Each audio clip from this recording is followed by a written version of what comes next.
Selebgram Ayu Thalia ditetapkan sebagai tersangka kasus dugaan pencemaran nama baik terhadap Nicholas Sen Purnama, putra Komisaris Utama PT Pertamina Basuki Cahayapurnama alias Ahok.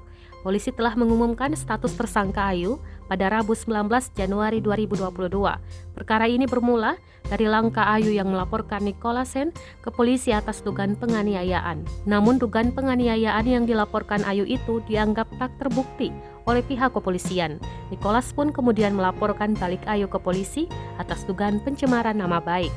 Belakangan polisi menetapkan Ayu sebagai tersangka pencemaran nama baik terhadap Sen. Kepala Satuan Resor Kriminal atau Kasat Reskrim Polres Metro Jakarta Utara, AKBP Dwi Prasetyo membenarkan hal tersebut. Menurut Dwi, penetapan Ayu sebagai tersangka sudah memenuhi syarat terkait alat bukti. Polisi selanjutnya akan kembali meminta keterangan Ayu sebagai tersangka pada Kamis. Adapun pasal yang disangkakan kepada Ayu Thalia yakni pasal 310 dan atau 311 Kitab Undang-Undang Hukum Pidana.